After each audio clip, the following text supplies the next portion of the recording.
یہی بات دیکھیں ہمارے پیر نے کہی، اللہ کی اس پہ کروڑوں رحمتیں ہوں، علامہ اقبال نے، بے مصطفیٰ بے رساخ شرح یہ دین ہم اوست۔ دیکھو اپنے آپ کو مصطفیٰ صلی اللہ علیہ وسلم تک پہنچا دو کہ دین ہم اوست، سارے کا سارا دین وہ خود ہے، ان کی زندگی سارے کا سارا دین ہے۔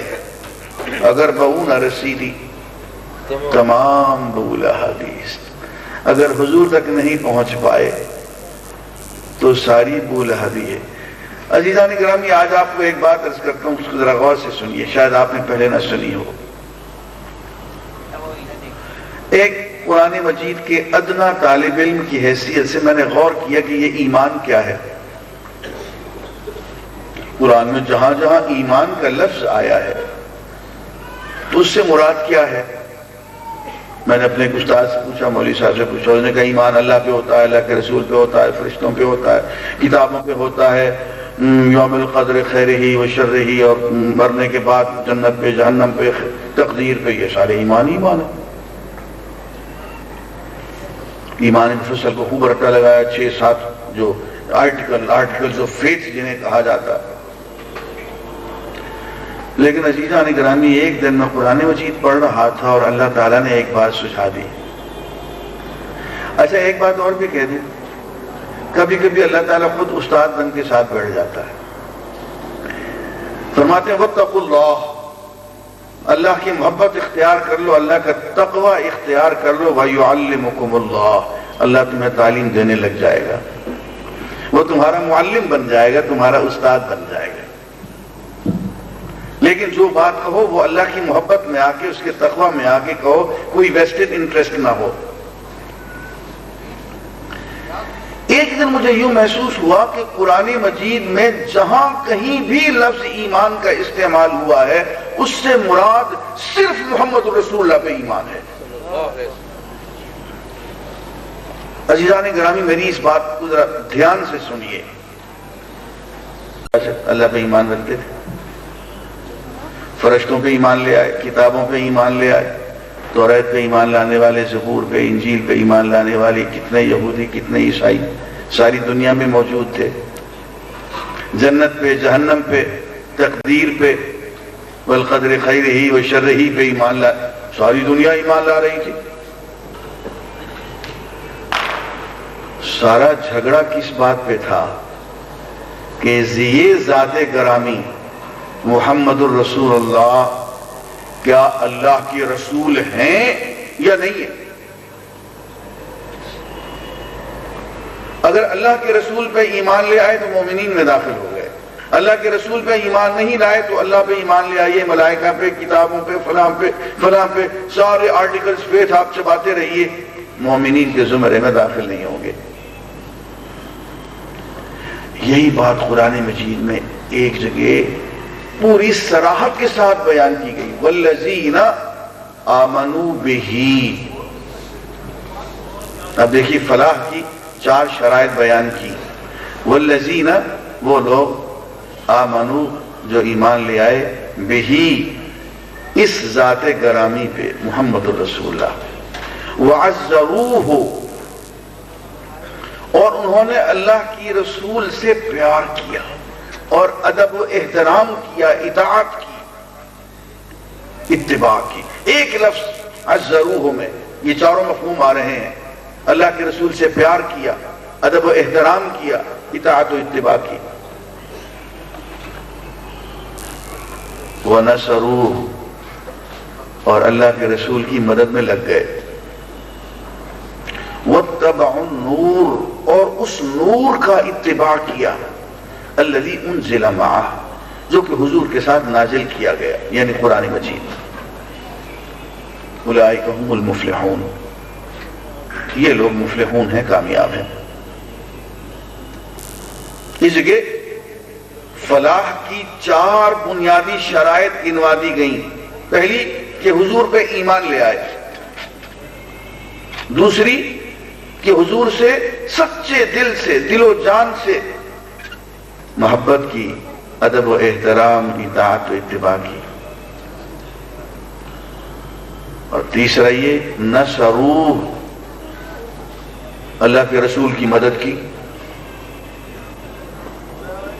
اور چوتھی یہ کہ قرآن مجید سمجھنے سمجھانے میں، پڑھنے پڑھانے میں، عمل کرنے کرانے میں، اور اس کو دنیا بھر میں پھیلانے میں اور نافذ کرنے میں لگ گئے۔ فرمایا اگر یہ 4 کام کر لیے تو اولئک هم المفلحون، یہ کامیاب ہیں۔ یہاں میں مختصراً تشریح کر دوں۔ عزیزان گرامی، حضور پہ ایمان لانا، دیکھیے ایمان ایک شعوری عمل کا نام ہے، ایمان سنی سنائی چیز کا نام نہیں ہے۔ میں دوسری جماعت میں پڑھتا تھا، میں نے اپنی امی سے پوچھا، اب کلاس کے لڑکے مجھے تنگ کرتے تھے، تم کون ہو، تم شیعہ ہو یا سنی ہو، اور مجھے پتہ نہیں تھا کہ شیعہ کیا ہے، سنی کیا ہے۔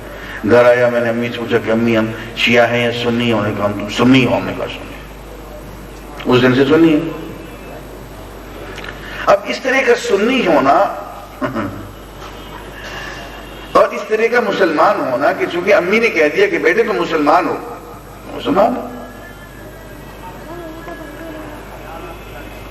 اب یہ تو ایک اتفاق ہے نا کہ امی نے کہہ دیا کہ تم مسلمان ہو۔ اگر امی کہہ دیتے کہ نہیں لالا پریم چند تم مسلمان نہیں ہو، تم ہندو ہو، تو اس دن سے ہندو ہوتے، یہ کوئی ایمان نہیں ہے۔ امام غزالی رحمۃ اللہ علیہ احیاء علوم الدین میں توبہ کے باب میں لکھتے ہیں کہ سب سے پہلے جس چیز سے توبہ کی جائے وہ ایسا ایمان ہے جس کا یقین سے معرفت سے کوئی تعلق نہ ہو، وہ کوئی ایمان نہیں ہوتا۔ وہ سنی سنائی بات ہوتی ہے، پتہ چلا کہ یہاں تو نماز بھی پڑھتے تھے، روزے بھی رکھتے تھے، سیرت کی مجلس میں بھی بیٹھتے تھے، نعت بھی سناتے تھے، امریکہ گئے تو ہفتے کے اندر ہی اندر ایمان برشت ہو گیا سارے کا سارا۔ وہ جی امریکہ والے بڑے خراب ہوتے ہیں، وہاں ایمان ختم ہو جاتا ہے جی آدمی کا۔ اور یار ایمان تھا ہی کہاں جو ختم ہو گیا؟ ایک مرتبہ ایمان حاصل ہو جائے تو پھر تو وہ انگاروں پہ لوٹانے سے بھی ختم نہیں ہوتا، پھر تو تپتی ریت پہ پتھر سینے پہ رکھ دیا جائے پھر بھی وہ ختم نہیں ہوتا۔ اس لیے کہ ایمان اس چیز کا نام ہے کہ ایک بات معلوم ہو جائے، پھر وہ سمجھ میں آ جائے، اور اتنی اچھی طرح سے سمجھ میں آ جائے کہ دل میں بیٹھ جائے، ٹک جائے، اس کا یقین پختہ ہو جائے۔ اب آپ امریکہ چلے جائیں، افریقہ چلے جائیں، اس کا کیا بگڑے گا؟ جب ایک سے شعوری عمل کے طور پہ، کانشیس ایفرٹ کے طور پہ، سوچ سمجھ کے حضور کی سیرت کا مطالعہ کر کے کہ یار یہ شخصیت، اور میں آپ سے عرض کروں کہ سیرت کا مطالعہ کیے بغیر ایمان نہیں آتا ہے۔ اگر ایمان اس بات کا نام ہے کہ محمد الرسول اللہ صلی اللہ علیہ وسلم کی شخصیت، ان کی رسالت اور نبوت پہ ایمان لایا جائے تو سیرت پڑھے بغیر حاصل نہیں ہو سکتا۔ اس لیے کہ وہ تو جب دیکھیں گے کہ ہیں اچھا یہ کر گزرے، یہ تو عام انسان کے بس کی بات نہیں ہے۔ ہم نے بیٹھی ہیں خواتین، میں ڈرے کہ آج خواتین مجھ سے ناراض نہ ہو جائیں، اور مجھ سے غلطی ہوئی، میں اپنی بیوی کو ساتھ نہیں لایا۔ حضور کی بیویوں نے بیٹھ کے صلاح مشورہ کیا کہ حضور سے نان نفقہ مانگا جائے۔ بھائی جب کچھ نہیں تھا تو ہم نے نہیں مانگا۔ اب دیکھیے ان کی منطق ٹھیک ہے، بھائی جب کچھ نہیں تھا تو ہم نے نہیں مانگا۔ 2 ماہ تک گھر میں چولہا نہیں جلا، ہم نے نہیں کہا کہ کیوں نہیں جلا، نہ جلے۔ اب تو خیبر سے بھی غنیمت آ رہی ہے، فلاں جگہ سے بھی آ رہی ہے، فلاں جگہ سے بھی آ رہی ہے، اور حضور اکرم صلی اللہ علیہ وسلم لوگوں کو سینکڑوں نہیں ہزاروں میں دے رہے ہیں، یوں دونوں ہاتھوں سے لٹا رہے ہیں، لیکن جو کچھ بھی لٹا رہے ہیں وہ گھر کے دروازے اور چار دیواری سے باہر ادھر ادھر سے تو پکوان پکنے کی خوشبو آ رہی ہے گھر میں، پھر بھی چولہا نہیں ہے. اب بیٹھ گئی اور حضور کو صرف یہی کہا کہ یا رسول اللہ جس طرح آپ اوروں کو دیتے ہیں ہمیں بھی کبھی کچھ نہ کچھ دے دیا کریں. اب اتنی سی بات کرو، کوئی زیادتی تو نہیں تھی نا، صرف اتنا ہی تو کہا تھا نا کہ یا رسول اللہ آپ تو دونوں ہاتھوں سے پوری دنیا کو لوٹا رہے ہیں اور گھر میں تو کھانے کو کچھ بھی نہیں ہوتا، کئی کے دن پھر بھی فاقے آ جاتے ہیں. تو حضور اکرم صلی اللہ علیہ وآلہ وسلم نے اور تو کچھ نہ کیا، قسم کھا لی کہ 1 مہینے تک کسی بیوی کے ساتھ بات ہی نہیں کریں گے، کوئی تعلق نہیں. بہت مشہور ہو گیا کہ حضور نے تمام بیویوں کو طلاق دے دی. اور آپ سورہ احزاب پڑھیے، 21ویں پارے کا آخری صفحہ ذرا غور سے پڑھ لیجیے اور اس کی یہ آیت. اب اللہ کی طرف سے دیکھیے کیا معاملے کا فیصلہ ہو رہا ہے. یہ میں کہتا ہوں کہ ان چیزوں کے پڑھنے سے پتہ چلتا ہے کہ حضور اکرم صلی اللہ علیہ وسلم کی شخصیت کیا تھی، اور کیا یہ سوائے نبی کے اور سوائے رسول کے کچھ اور بھی ہو سکتے ہیں. کوئی 1% بھی امکان نہیں رہتا ہے غیر نبی ہونے کا. اب دیکھیے اللہ تعالیٰ صلح کیسے کرا رہے ہیں، واقعے پہ ذرا غور کیجئے. تمام بیویوں کو یہ اجازت دے دی گئی کہ وہ حضور کو طلاق دیں اور گھر چلی جائیں اور ڈھیروں ڈھیر پیسہ لے کے جائیں. پیسہ تو ہے حضور کے پاس، بے شمار غنائم آ رہی ہیں، غنیمتیں بہت ہے، درہم، دینار، جنس، ہر چیزیں، ہر قسم کی چیزیں اونٹ لدے ہوئے چلے آ رہے ہیں، موجود تو ہیں. تو فرمایا فتعالینا امتعکن واسرحکن سراحا جمیلا. یا نساء النبی، اے میرے نبی کی بیویوں، ان کنتن تردن الحیات الدنیا وزینتہا، اے میرے نبی کی بیویوں اگر تمہیں دنیا کی زندگی اور دنیا کی زینت اور مال و دولت سے پیار ہے، فتعالینا، آؤ، امتعکن واسرحکن سراحا جمیلا.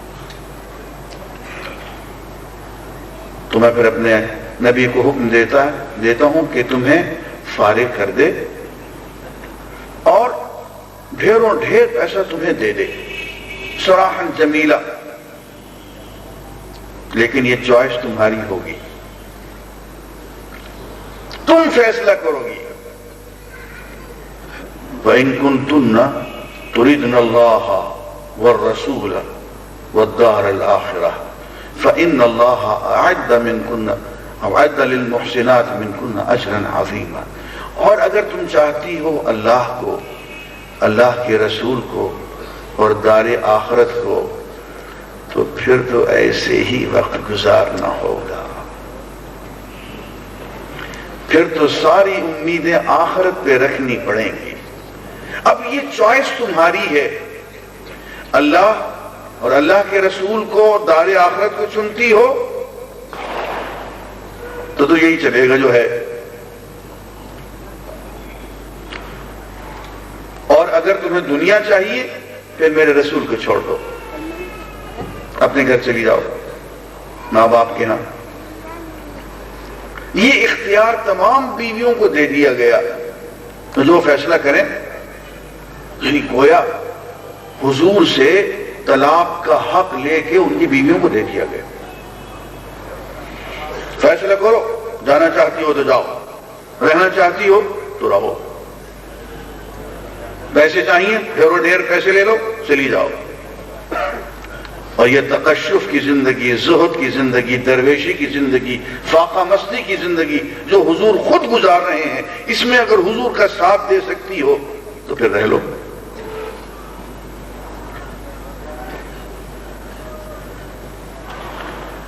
اور یہاں سے یہ بھی پتہ چلتا ہے کہ حضور اکرم صلی اللہ علیہ وآلہ وسلم کو اپنی بعض بیویوں سے بہت زیادہ محبت تھی. تمام بیویوں سے تھی لیکن بعض سے شاید بہت زیادہ محبت. اب دیکھیے کیا کہتے ہیں سیدہ عائشہ سے, عائشہ دیکھو اللہ نے تمہیں اختیار تو دے دیا ہے فیصلہ کرنے کا, لیکن فیصلہ کرنے سے پہلے ذرا اپنے ماں باپ سے مشورہ کر لینا. عائشہ فیصلہ کرنے سے پہلے اپنے ماں باپ سے مشورہ کر لینا. عائشہ کہتی ہیں یا رسول اللہ واہ, آپ کے بارے میں مشورہ میں غیروں سے جا کے کروں گی. کیا آپ کے بارے میں غیروں سے پوچھتی پھروں گی کہ میں اللہ کے رسول کو اختیار کروں یا نہ کروں.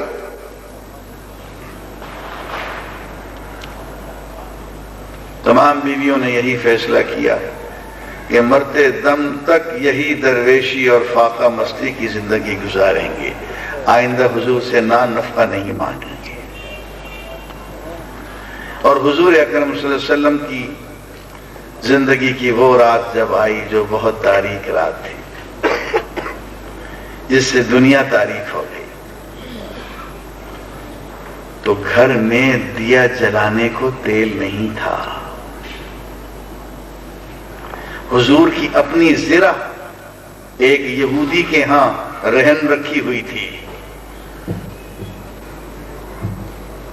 اور حضور کے گھر کا سامان محدثین نے گنوایا کل 8-10 چیزیں تھیں,